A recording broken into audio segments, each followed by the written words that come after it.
Juan José, un gusto de saludarte vía Zoom, vía esta manera tecnológica del siglo XXI. Espero que te encuentres bien, espero que esté la familia bien, tus amigos, la empresa, por supuesto, Contrapunto, que todo el staff se encuentre muy bien ahí. ¿Cómo estás? Un gusto de saludarte. Mucho gusto, Manuel. Realmente estamos bastante bien, afortunadamente. Mi equipo de trabajo no se ha enfermado, nos hemos cuidado mucho en la pandemia. En la familia tampoco hemos tenido, aunque mi esposa estuvo realmente con una gravedad el 31 de diciembre, pero fue muy rápidamente atendida en el Instituto del Seguro Social de San Salvador y lograron realmente mantenerle la salud y ahora se encuentra bastante bien. No tuvo problemas de COVID, sino que ella tiene un padecimiento respiratorio y por eso hemos tenido unos cuidados así intensos, ¿verdad? Muy poca gente se relaciona con nosotros, poca gente viene a la casa, incluso familiares. Tenemos ratos de no verlos y bueno, pero son las generalidades que te puedo decir, es el común denominador en la sociedad salvadoreña y en la sociedad global, pues. Claro.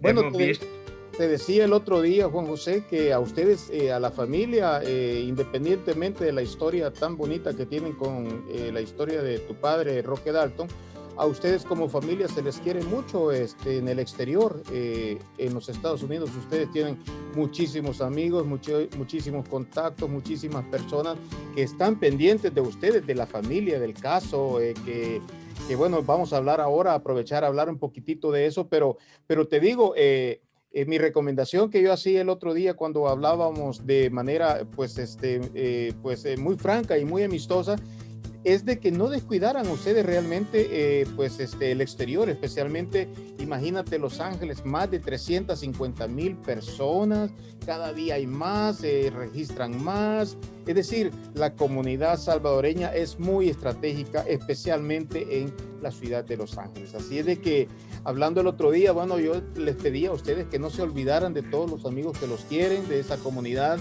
que está pendiente de ustedes y que sobre todo cuando escuchan pues la noticia del gran poeta, pues quieren saber más, escarbar más. Estamos ansiosos de saber lo que está pasando.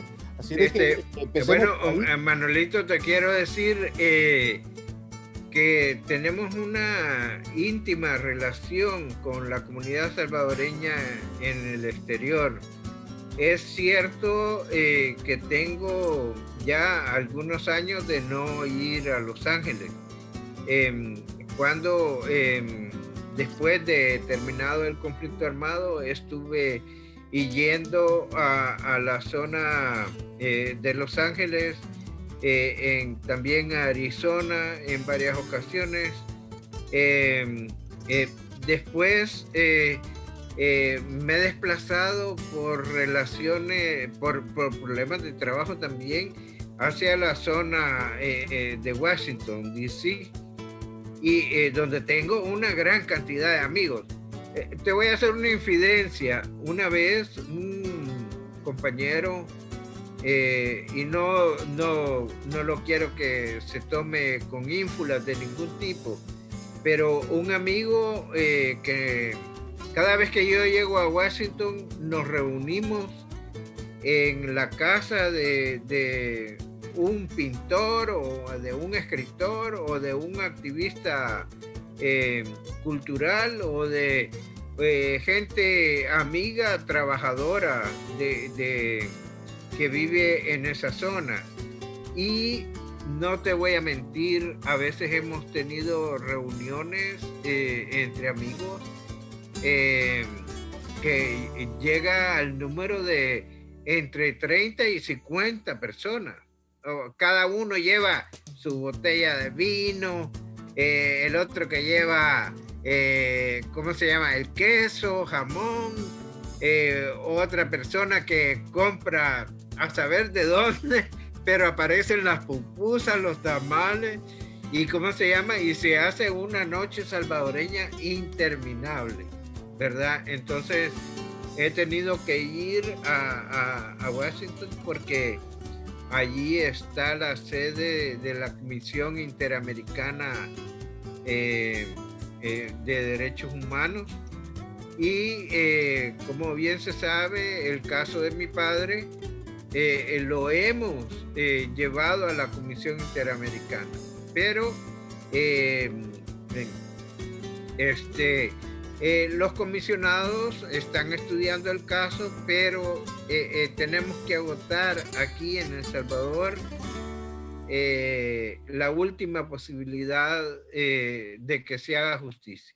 Claro, y esa iba a ser precisamente ya para ir al grano, bueno, conocer cómo en términos de casos legales, etcétera, todo lo que tiene que ver con las cortes y audiencias, nosotros le llamamos aquí cuál es el estatus del caso. Entonces, precisamente esa era mi pregunta, después de abordar brevemente, pues, un poquitito la relación que ustedes tienen casi simbiótica con los Estados Unidos. Jorge, bueno, todos ustedes, ¿verdad? Entonces, hablemos de eso. Entonces, precisamente, hablábamos el otro día de que el caso había prescrito, así es como se le llama en la sociedad salvadoreña, pero me comentabas de que el caso se iba a reabrir y bueno, iba a tener pues una nueva pues fase.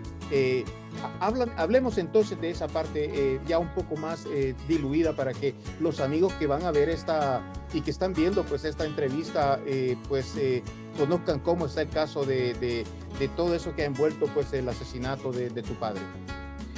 Bueno, en primer lugar quiero contarte que después de finalizado el conflicto armado, nosotros como familia tuvimos la promesa de los asesinos materiales de mi padre, que nos iban incluso a entregar los restos, iban a entregar también los restos de Armando Arteaga, que es la otra persona que murió junto a mi padre, que fueron asesinados el 10 de mayo de 1975. Esta promesa fue hecha incluso públicamente por el ex comandante Joaquín Villalobos en una entrevista que me dio para que yo la publicara en el periódico que trabajaba, que era el periódico Excelsior de México. Entonces tuve, digamos, como el valor, me llené de mucho temple, me llené de esa consideración fundamental de un periodista que, aunque lo que estábamos hablando me estaba tocando las fibras más internas, yo consideré y considero que esa entrevista fue fundamental para conocer realmente qué había pasado, por qué mi padre había sido asesinado. Y Joaquín Villalobos, en ese momento, él estaba totalmente consciente de que estaba hablando y de que estaba diciendo algo que se iba a saber en un medio como Excelsior, que era el gran diario de ese entonces en México, ¿no? Y que además eso iba a tener una repercusión a nivel a nivel internacional, porque ya la figura de mi padre era conocida, pero además la figura de Villalobos también era conocida. Y nosotros, él en esa entrevista que fue publicada en 1993, a los pocos días de conocerse el informe de la verdad en El Salvador, fue que terminamos esa entrevista, porque la habíamos comenzado en México unos meses antes de que se acabara la guerra. Por diversas circunstancias se interrumpió y la terminamos después de conocerse el informe de la verdad. Ahora, ahí Villalobos, tengo que reconocer que él realmente estaba actuando desde mi punto de vista, y si la gente lee la entrevista, lástima que no la pudimos filmar porque en aquel tiempo no habían todos los medios que hay ahora, pero él estaba hablando con bastante sinceridad. Él se responsabilizó a la dirección de entonces del ERP y dio los nombres incluso de quienes habían participado en la decisión de asesinar a mi padre. Entonces ahí es donde él menciona al personaje de Jorge Meléndez, ex comandante Jonás del ERP. Yo no sabía eso. Todos los demás tampoco los conocí, pero ya eran personas que habían muerto. Entonces, pero al final de la entrevista, para no hacer tan larga esta parte, al final de la entrevista, Joaquín Villalobos dice: nosotros queremos resarcir este hecho tan grave, y hasta él mismo en ese entonces dijo que el asesinato de Roque Dalton era el hecho más grave que él había cometido en su vida. Entonces, ellos lo ubicaron en ese momento histórico. Él lo ubica, yo leí esa entrevista, es muy conocida, lógicamente, pero lo ubica como un error histórico, ¿verdad? Sí, él dijo que sí, que había sido, no solo dijo que había sido un error, sino que había sido una patraña, dijo él. Que nosotros hicimos para tratar de esconder que ese crimen había sido injusto y que todas las acusaciones habían sido totalmente injustas, no tenían ninguna veracidad. Incluso al que matan con mi padre, Armando Arteaga, realmente no se le acusaba de nada. Si era uno de los guerrilleros fundadores de la guerrilla de El Salvador, un hombre con una gran capacidad, un dirigente sindical, un tipo con un acervo de lucha inmensa en la historia de El Salvador. Armando Arteaga o Pancho, ¿no? A él no se le podía acusar absolutamente nada, pero Joaquín Villalobos en esa entrevista sí me dice que todo lo que se hizo era tratar de justificar una acción totalmente falsa, totalmente inadecuada, que lo llevó precisamente por su inmadurez, por su extremismo y por resolver los problemas políticos a través de la violencia,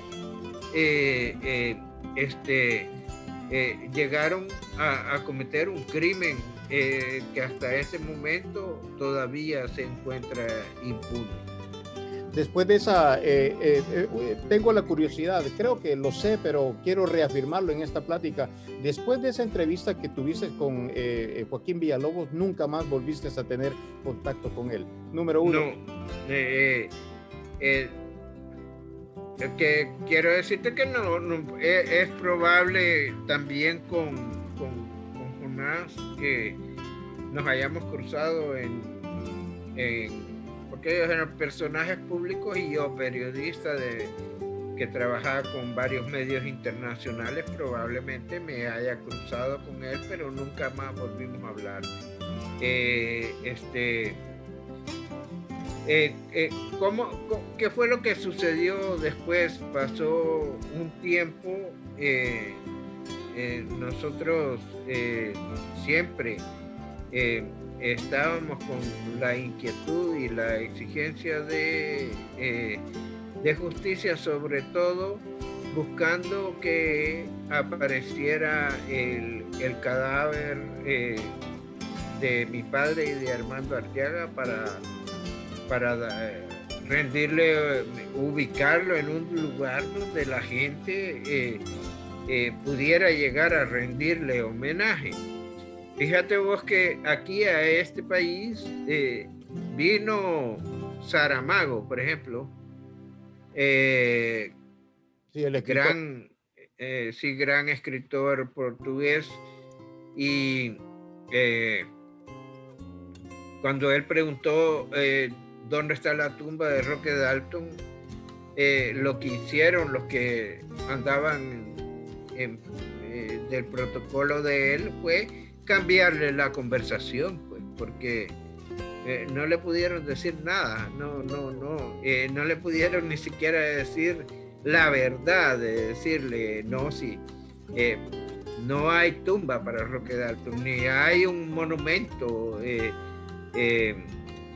cosa que mi papá tampoco era asiduo, ni nosotros como familia, a monumentos, pero yo creo que hay como un ritual cultural de que a los muertos se les rinde homenaje en un lugar que se llama sepultura o tumba o no sé. El caso es que eso no existe para Roque Dalton aún en El Salvador. Bueno, me parece que hay tres cosas muy importantes que mencionar en el caso de tu padre. Primero, de que ustedes lo que buscan realmente en el fondo, me parece, a mí esa es la impresión que me da, es conocer realmente dos cosas: los hechos tal como fueron y saber dónde está el cuerpo de tu padre enterrado. Me parece que por ahí está, pues digamos, el nudo gordiano de toda esta trama tan difícil que es de entender, ¿verdad? Me parece. Sí, mira, fíjate que la apreciación de la familia es otra. La apreciación de la familia no es solo buscar el cuerpo de mi padre, no solamente estamos buscando saber la verdad, porque el mapa completo de qué fue lo que ocurrió casi lo tenemos construido y lo he hablado yo y mi familia lo hemos hablado tal como lo conocemos, ¿no? Y hemos llegado a reconstruir ese rompecabezas, si se le quiere llamar así. Pero el tema es el siguiente. Un poco después de la entrevista que Villalobos me dio a mí, Villalobos renunció al FMLN y parte de su grupo se fue con él. Y Villalobos incluso se fue a Londres, a Inglaterra, a Oxford, es donde está, entiendo yo, establecido. Pero Villalobos a partir de entonces se comenzó a desmentir, ¿no? Comenzó a ¿cómo se llama? A decir que no era verdad todo lo que él me había dicho en esa entrevista. O sea, se comenzó a retractar y hay varias entrevistas. Aquí en El Salvador, él incluso tuvo la osadía de decir que el caso de Roque Dalton no era de interés nacional y que había que enterrarlo y punto. En una entrevista que es quizás como la más clara, que dio a un periódico español, él dijo que no era cierto, que él había participado ni materialmente ni como autor intelectual del asesinato de Roque Dalton. Entonces, ¿ah? Se desmintió, te digo. Se desmintió entonces todo lo que había dicho, a pesar de que eso, como te digo, nosotros eso lo tenemos grabado y todo, y eso lo hemos llevado a los tribunales. En su propia voz, y el texto también de la entrevista transcrita. Y además tenemos los testigos que afirman todo lo que él dice, ¿verdad?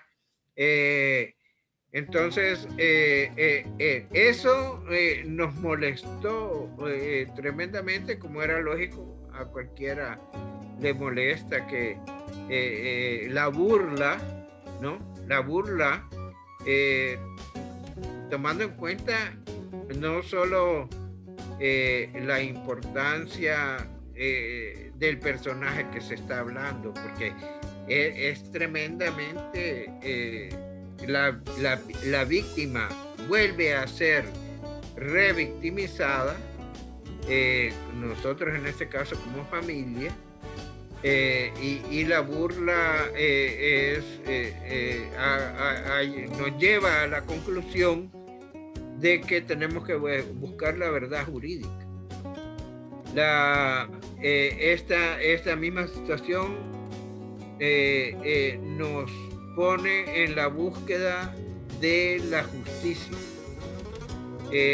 y a recalificar el caso de mi padre ya a esta altura como un crimen de lesa humanidad. Y además de eso, el terrible error que han cometido, que sabiendo dónde están los restos, Joaquín Villalobos y Jorge Meléndez no quieren decirlo. Entonces, mi padre resulta ser uno de los tantos miles desaparecidos. Todo esto configura el crimen que se cometió a mi padre como crimen de lesa humanidad y no es un crimen que puede prescribir. Entonces, si bien es cierto, hubo un proceso que no llegó a juicio, sino que fue un proceso inicial de búsqueda de justicia a través de los tribunales, en el cual el juez cumple el mandato de la fiscalía y califica el hecho como un crimen común que ha prescrito, porque así se lo ordenó la fiscalía. Fíjate vos, la fiscalía, sin investigar absolutamente nada, califica el asesinato de Roque Dalton como un crimen común. No toma en cuenta la desaparición como crimen de lesa humanidad. Entonces, el juez ratifica lo que le pide la fiscalía sin investigar. El juez tuvo la potestad de investigar el caso como juez. Ya había jurisprudencia para poder hacerlo. Pero el juez no quiso hacer nada. Vino la Cámara, nosotros apelamos a la Cámara del Crimen de San Salvador, acusamos a la fiscalía, al juez de no haber investigado nada y haber dictaminado que el crimen estaba prescrito. Entonces, sin embargo, la Cámara también se fue por la misma línea, pero lo que ha pasado es lo siguiente, Manuel. En tiempos, Juan José, ¿cuándo es la fecha esa para hablar esa parte de que se supone que el caso prescribió? Bueno, aquí en El Salvador la ley dice que un crimen prescribe entre los 10 y 15 años. Entonces, pero cuando se trata de un crimen común, esa es una lucha que tenemos que desarrollar aquí en El Salvador, porque aquí hay muchos asesinatos que matan a la gente, el personaje sale huyendo, se va para Guatemala, para Honduras o para Estados Unidos o para México, se esconde, cambia de nombre y resulta que a los 12, 15 años regresa y ya el crimen prescribió. O sea, es una cosa inaudita en una sociedad moderna y democrática como la que queremos construir. O sea, hay un amigo alemán, periodista, amigo que estuvo aquí, que me contaba que en Alemania se dio el caso de en los momentos de antes de la Segunda Guerra Mundial, que un comunista mató a un nazi en un bar, pero no fue en un enfrentamiento armado, ¿verdad? Entonces, pero por la discusión que se armó, el tipo sacó la pistola y lo mató. Entonces, fíjate que la familia de ese miembro del Partido Nacional Socialista llevó el caso a los tribunales y procesaron, porque todavía estaba vivo la persona que había matado al otro. Entonces, ¿por qué? Porque en Alemania el asesinato no prescribe, ¿ya? Y cuando te digo en Alemania, te estoy hablando en Europa y no en la mayor parte de los países civilizados. Entonces, el caso de mi padre, debido a la jurisprudencia que se ha abierto desde hace aproximadamente una década, en primer lugar que la lucha de los defensores y de las víctimas, sobre todo de graves violaciones a los derechos humanos, hemos hecho la amnistía que se impuso en ese país en 1993 fue derribada. Entonces, al derribar esa amnistía, hay muchas víctimas que comenzaron a llevar sus casos a los tribunales. Entonces, la Sala de lo Constitucional de El Salvador, después del 2016, estableció parámetros de qué tipo de crímenes se pueden considerar crímenes de lesa humanidad. Y ahí entra el crimen de mi padre. No porque era, digamos, la personalidad que era, sino porque contra él se violaron graves se le violaron graves derechos a él y a Armando Arteaga. Entonces, pero además hay un hecho que es una parte sustancial de por qué un crimen se puede considerar derechos humanos, son por las acciones consecutivas. Y, ¿cómo se llama? Hemos descubierto, hemos llegado a la conclusión, se está establecido de que la guerrilla salvadoreña estaba o cometió una serie de crímenes contra sus propios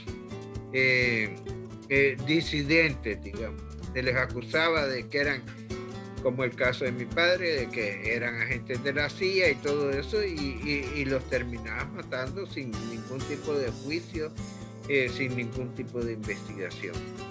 Entonces podríamos decir, Juan José, de que el caso continúa. ¿Qué es lo que viene? ¿Qué es lo que falta? ¿Qué es lo que ustedes? Después de que la Cámara de lo Penal, la Cámara del Crimen de San Salvador,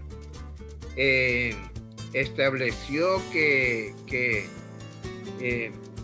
se trataba de un asesinato común y que había prescrito, nosotros comenzamos a profundizar en el conocimiento, nosotros, la familia y nuestros abogados, comenzamos a profundizar en el hecho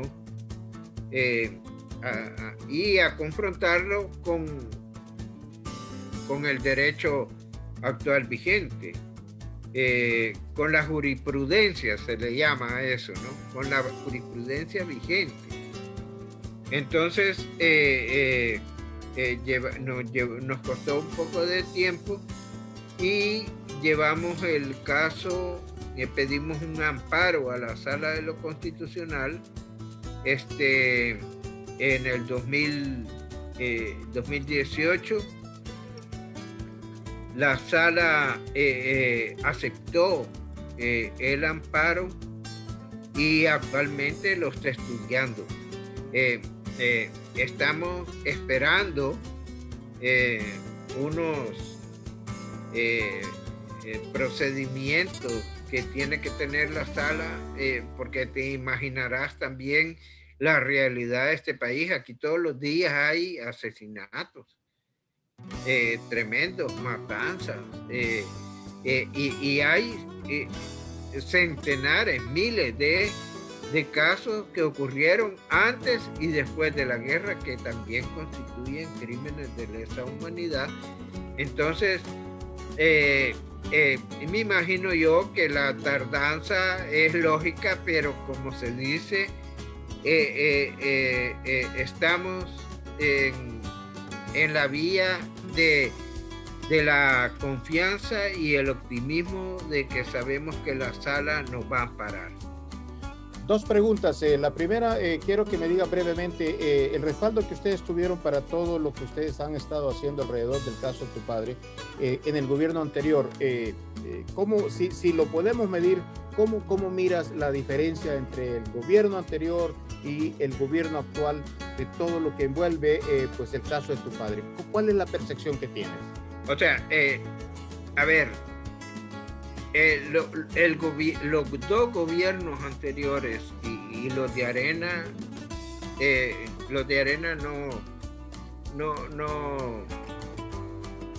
no participaron ni nos ayudaron en nada en la búsqueda de la justicia. Los dos gobiernos de izquierda, desgraciadamente, nosotros lo denunciamos en su tiempo a los presidentes Mauricio Funes y Salvador Sánchez Serén, fue inaudita la acción de ellos de contratar para su gobierno y ponerlo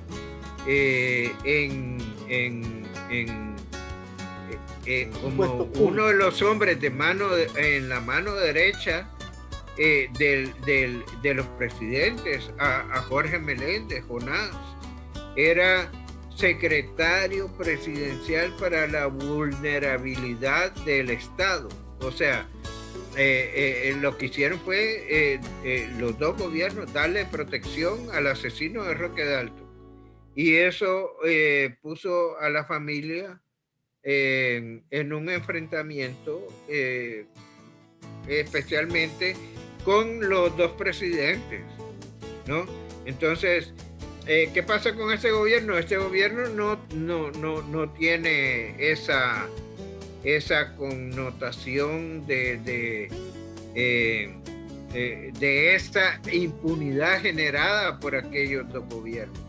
O sea, no hay nadie en este gobierno, en el gobierno de Bukele, que esté implicado en el asesinato de Roque Dalton y de Armando Arteaga.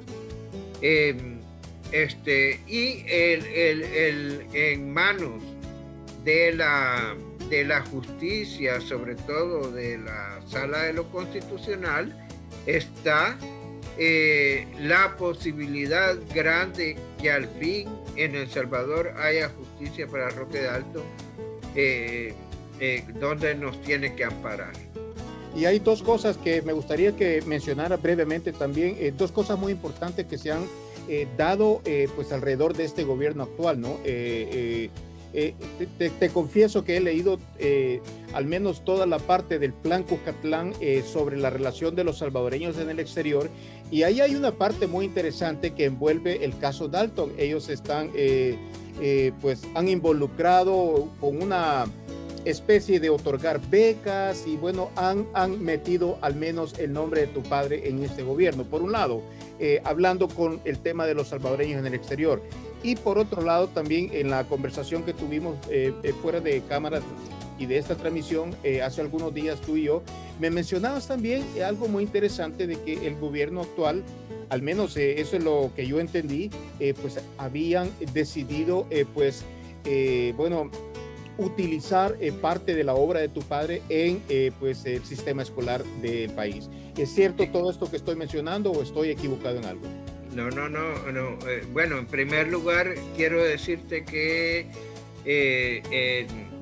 el presidente, cuando anunció su plan de gobierno, había un acápite ahí que le puso Proyecto Dalton. Exacto. Y que lo que, según entiendo de lo que él explicó, cuando anunció su plan, era que ese proyecto era conseguir becas para los estudiantes salvadoreños para que estudiaran en universidades destacadas en el exterior, no solamente en Estados Unidos, sino que ahora de eso no puedo decirte mucho porque no tengo información de cómo se ha desarrollado. Creo que no ha tenido el desarrollo que debía haber tenido,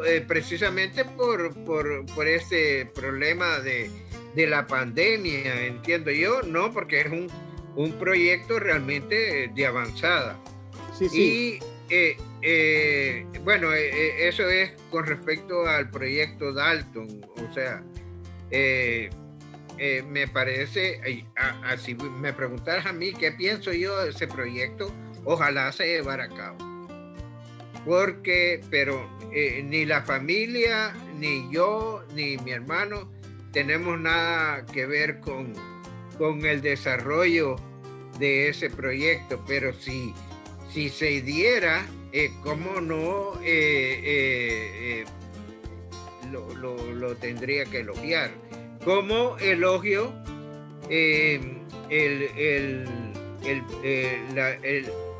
los proyectos que se están llevando a cabo en el sistema educativo salvadoreño, donde la obra de Roque Dalton se ha comenzado a ¿cómo se llama? A dar a conocer y a estudiar, ¿verdad? A estudiar, porque no se trata solamente de dar a conocer algunos poemas, sino conocer la obra de Roque Dalton. Y nosotros, además de el esfuerzo que está haciendo el Ministerio de Educación a través de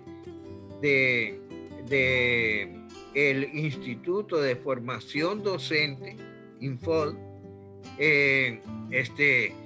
que es preparar a los maestros para que enseñen no solamente la obra literaria, sino el pensamiento de Roque Dalton. Y yo creo que esto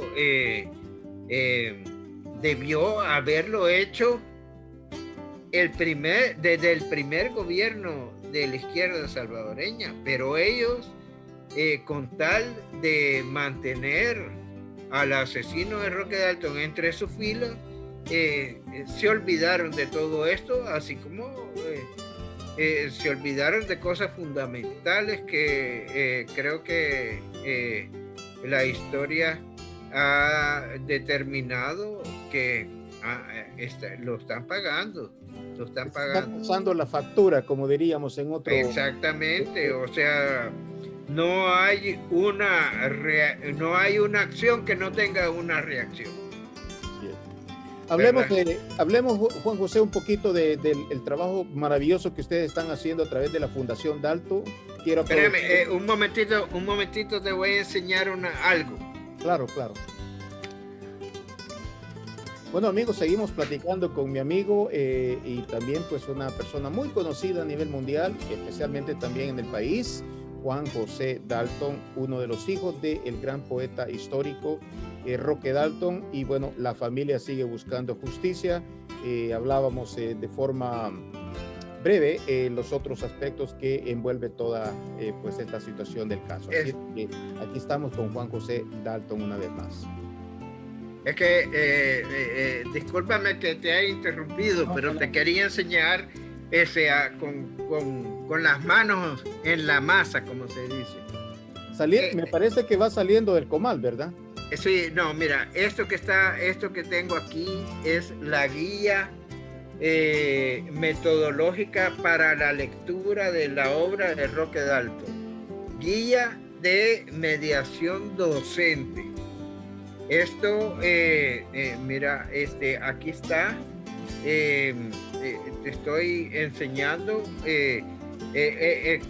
esto lo debe tener cada maestro en sus manos en El Salvador. Todavía no creo que se esté desarrollando como debe ser, pero estos son los primeros 3 libros.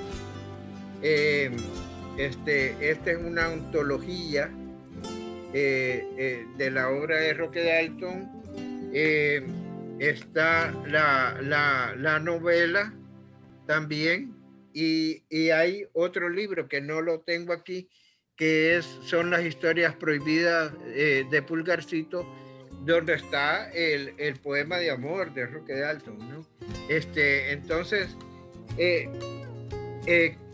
¿qué pasó en esta pandemia? Todo estos proyectos han quedado un poco rezagados, pero espero que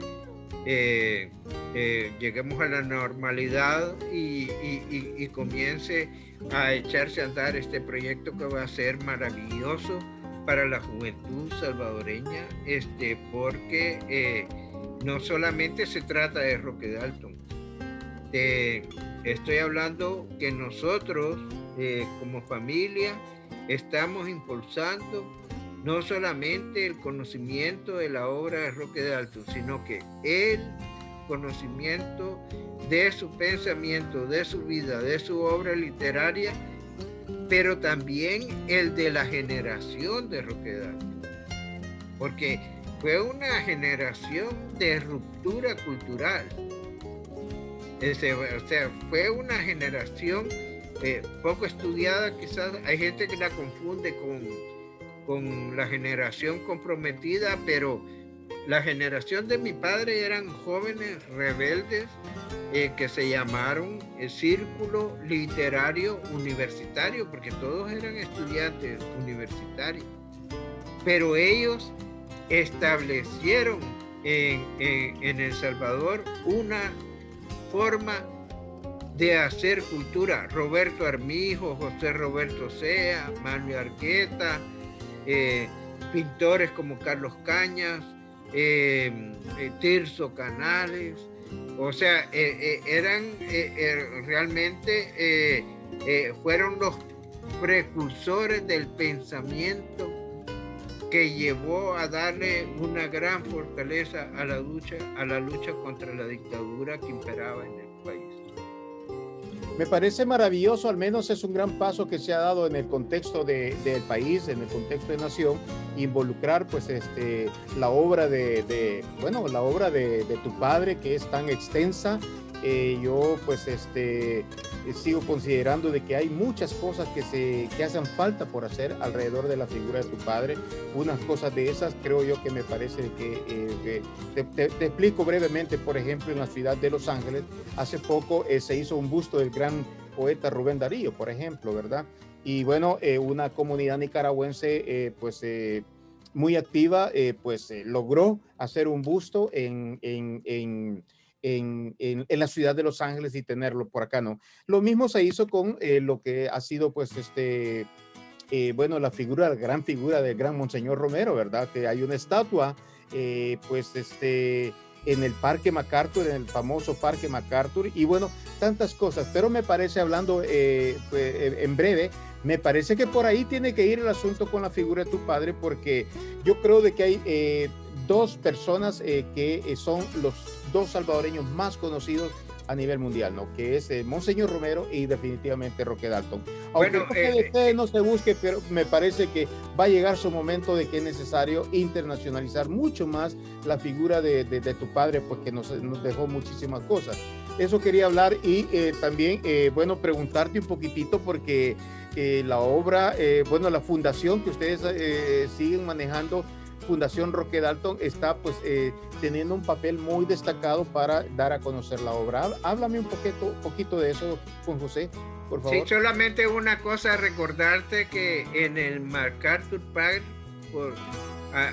probablemente antes de que se hiciera el homenaje a Monseñor Romero o el homenaje a Rubén Darío, hubo una placa con, sí, con un fragmento, sí, del poema de amor. Sí, pero desgraciadamente esa placa se la robaron. Sí, conozco perfectamente la historia, porque bueno, todo ese trabajo lo hizo el escultor salvadoreño ya, sí, fallecido, por supuesto, el gran Dagoberto Reyes, ¿verdad? Se murió. Sí. Y sí, tiene razón, la única referencia en Los Ángeles de forma pública era pues esa plaquita que decía ese fragmento del poema. Habría que definitivamente buscar a los organizadores que hicieron eso, empujarlos y junto con la ciudad volver a hacer eso, pero definitivamente haciendo pues un repaso en ese sentido, pues yo creo que para ahí debe de llegar, pues va a llegar un momento que se tiene que hacer. Así es de que hay que ir buscando ya el escultor que puede hacer esa bonita busto o estatua de tu padre, y hay que hacer un proyecto, pues si no es nacional, que me extraña a mí muchísimo, porque bueno, todavía no hay una estatua emblemática de tu padre ahí en el país, pero bueno, algo se puede empezar a hacer. Así de que bueno, te digo una cosa, mi padre no era muy ¿cómo se llama?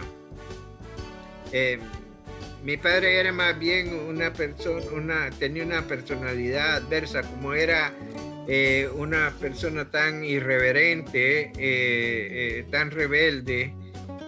Lo fue una persona muy crítica y autocrítica también, consigo mismo.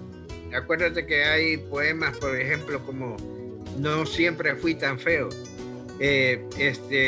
y hay otros poemas que hablan del amor o de la muerte, y donde otros poemas irónicos donde él mismo se ríe de su figura. Pero sí, considero que en la medida que pasa el tiempo, la figura de mi padre, lejos de empequeñecerse por lo que debates que hubo cuando cayó el campo socialista mundial, cuando comenzaron todas esas teorías de que la historia de Fujiyama, de que la historia se había acabado, de que ya no había razones de la lucha. Resulta que el tiempo pasa y sigue habiendo, no solamente aquí en El Salvador, sino en los propios Estados Unidos, el cómelo todo, el hacelo todo, el véndelo todo, el salvadoreño que tiene que huir de su país por la búsqueda de una mejor vida.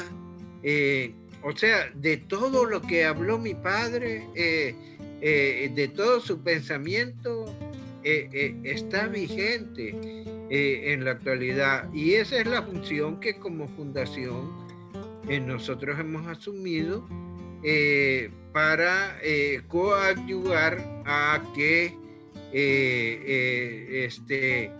haya una amplitud de conocimiento de su figura, de su obra y de su pensamiento.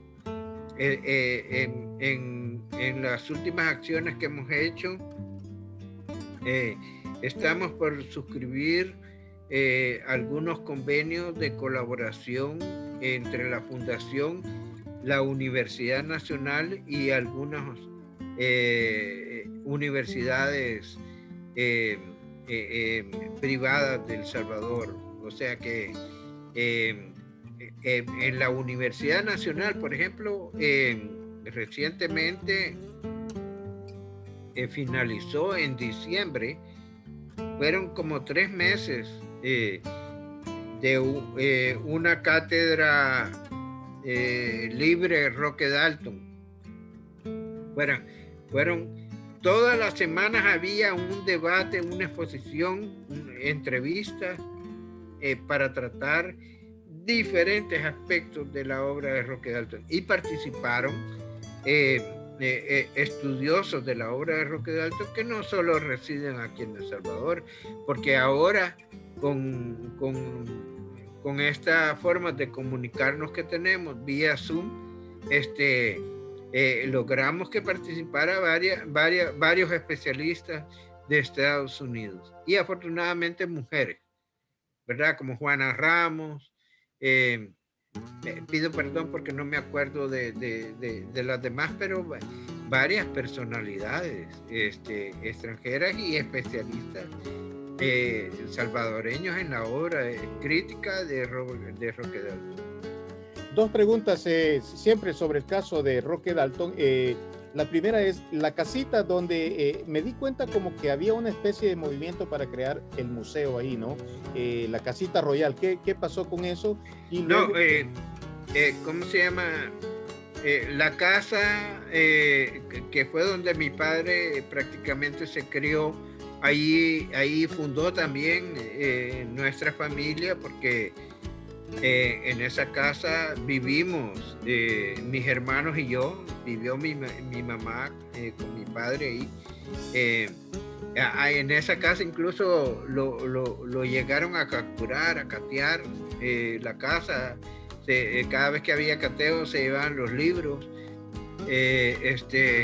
Entonces esa casa es un símbolo, pero desafortunadamente no es una propiedad familiar. Entonces la casa tiene sus propietarios que no quieren venderla, ¿no? Entonces, sin embargo, el gobierno y la alcaldía de San Salvador quieren, porque es un lugar emblemático, quieren hacer de esa pequeña y sencilla propiedad un homenaje también a Roque Dalton, pero definitivamente es una casa pequeña que no tendría la posibilidad de convertirse en un museo. Ahora, lo interesante de esto es que nosotros como Fundación Roque Dalton estamos con el gobierno y con otras instituciones, empresas, el Ministerio de Turismo, creando la ruta Roque Dalton y su generación, que quiere decir localizando en la ciudad de San Salvador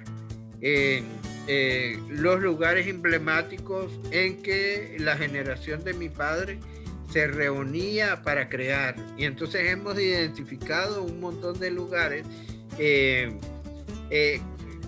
no solamente la gente en El Salvador los quiere conocer, sino que también es importante para la cultura nacional hacer ese turismo histórico para dar a conocer, igual que la ruta Monseñor Romero, que ya existe, ¿no? Donde está los lugares donde Monseñor Romero hizo su gran obra en el país. Igual debe haber para los destacados intelectuales que han construido la cultura nuestra. Me parece muy interesante y bueno, ojalá que se cumpla, porque quiero decirte de que por lo menos el modelo turístico que se ocupa, bueno, en la ciudad de Los Ángeles, por ejemplo, el turismo es realmente increíble. Y una de las rutas más visitadas dentro de este modelo que es vanguardia en el mundo, el modelo aquí en Estados Unidos, es precisamente que la gente que viene a Los Ángeles le encanta ir al lugar y conocer dónde fue que asesinaron a Kennedy, el Hotel Embajador. Entonces, claro, hablando el otro día con unos amigos allá precisamente en el país, en nuestro país, en El Salvador, pues discutíamos el tema del turismo y que pues en el país no se había logrado hacer un despegue de conocer otros modelos turísticos. Así es de que esa ruta Roque Dalton me parece maravillosa y ojalá que se cumpla. Una pregunta muy importante para mí: ¿hay todavía obra que no se conoce de Roque Dalton? ¿Hay todavía fotografías que no se han dado a conocer? ¿Hay nuevos libros que vienen? ¿Alguna nueva publicación de parte de ustedes? ¿Y qué pasó finalmente con esa referencia que tenía Roque Dalton, me parece, con México? ¿Cómo está todo esas 3 cositas, 4 cositas que me parece que son de interés, ¿no? Bueno, nosotros, obra inédita, prácticamente ya no hay. O sea, algo... Perdóname, tenían, por ejemplo, yo recuerdo que escuché el comentario que habían encontrado otros manuscritos, una serie de materiales muy importantes, ¿verdad? Sí. Que no se conocían. No, o sea, lo que te quiero decir, una cosa es que no se conozcan, pero otra cosa es que hay grandes publicaciones. Por ejemplo, la obra ensayística de mi padre está recogida en varios libros que los publicamos, que son poco conocidos en El Salvador, pero son textos, digamos, políticos, que hay un proyecto para que los publiquemos en la Universidad Nacional, precisamente a raíz de ese convenio que vamos a suscribir. Y también la antigua Dirección de Publicaciones e Impresos de El Salvador que ahora tiene un plan de publicación, ya integró parte de la obra, y también el Ministerio de Educación va a tener que publicar y seguir publicando la obra si quiere echar adelante y desarrollar más esta propuesta metodológica del estudio del pensamiento y la obra de Roque Dalton. Entonces, te digo, hay una editorial australiana que se llama Ocean Sur, que publicó, que ha publicado casi 10,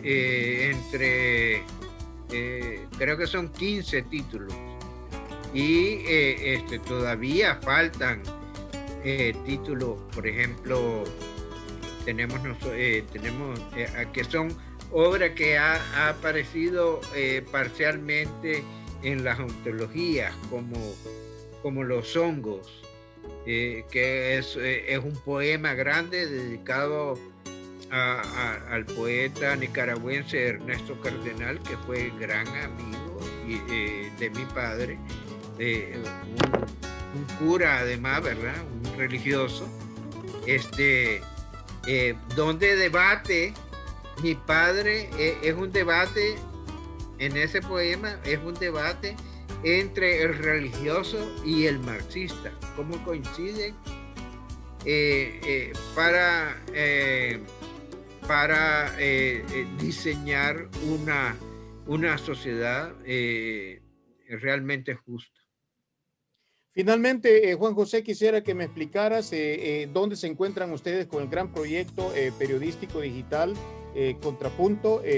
Me parece a mí que te decía el otro día que la gente tiene que conocer, no solamente conocer, sino que también abocarse y apoyar ese gran proyecto que tanto se necesita, porque usualmente las noticias, los acontecimientos que se dan a conocer hoy en día son a través de una plataforma mediática que tienen editoriales muy oscuros. Me parece a mí que lo que ustedes tienen con Contrapunto es algo muy valioso, porque también hacen trabajo audiovisual, presentan hechos muy relevantes del país, etcétera. Me parece a mí que sería muy importante que esa obra, ese trabajo, ese proyecto de Contrapunto también despegue a nivel internacional. Sé que lo ven muchísimos, entran ahí a ver qué es lo que está sucediendo en el país a través de ustedes. Me parece que tienen buenos corresponsales, pero realmente quisiera escuchar de tu voz dónde se encuentra en este momento Contrapunto, y que le hicieras también una invitación a la gente para que se hagan pues parte de ese proyecto de ustedes. Bueno, Contrapunto es un medio que en marzo va a cumplir 13 años, o 14 años, perdón, de haberse fundado. Contrapunto fue primero una revista digital latinoamericana, pero la fundamos con un amigo, un gran amigo, Ramiro Aguilar. Es un abogado ecuatoriano. La fundamos en Quito, Ecuador. Él allá y yo aquí en San Salvador.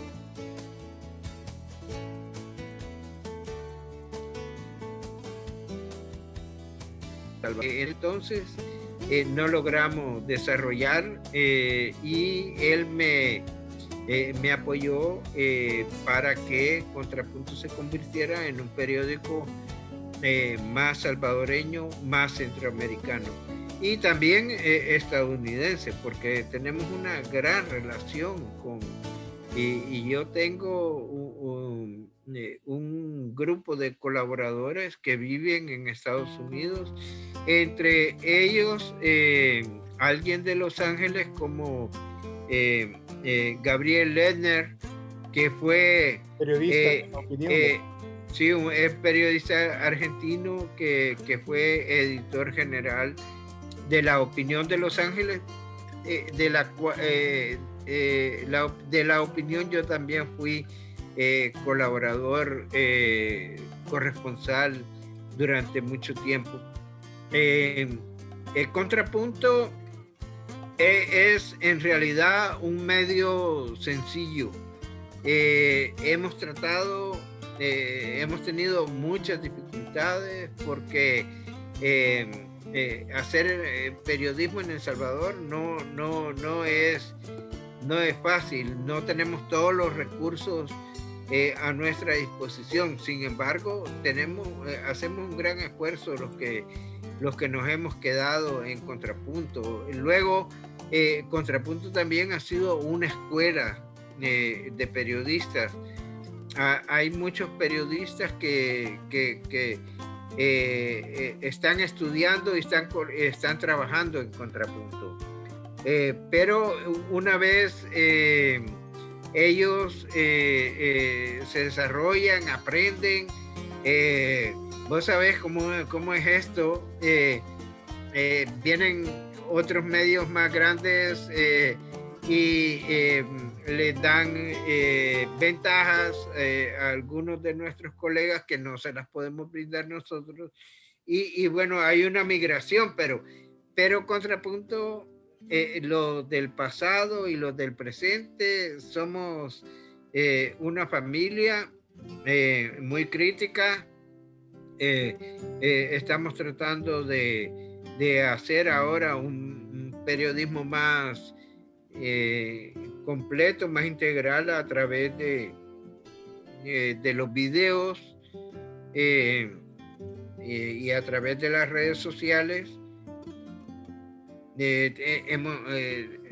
Tratando de llevar a la gente no solamente la confrontación política, sino que llevarle a la gente la realidad de lo que es este país. Y por eso te agradezco a ti, Manuel, el hecho de que hayas divulgado en tus páginas algunos documentales o pequeños reportajes en video que hemos hecho, como el fenómeno de los artistas del semáforo, ¿no? Porque la verdad, te digo, son verdaderos artistas, circenses, malabaristas.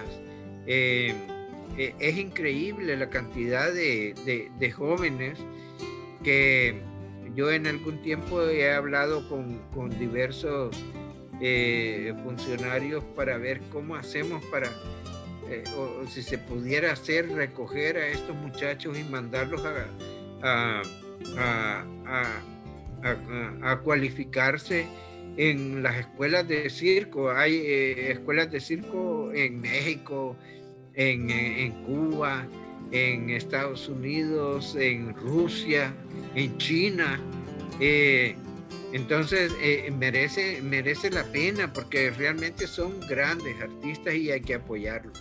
Y a veces la gente, fíjate que a través de estos dos trabajos que hemos hecho de los artistas del semáforo, te puedo decir que me siento muy orgulloso de haber contribuido en eso. En algunas personas ha cambiado la mentalidad o la creencia que tienen de estos artistas, porque había la creencia de decir que eran marihuaneros, que eran vagos, que no sé qué, que no sé cuándo, y en realidad, después de ver el documental, que son muchachos que estudian en la universidad o que estudian el bachillerato, pero para sostenerse, para pagar sus estudios, tienen que hacer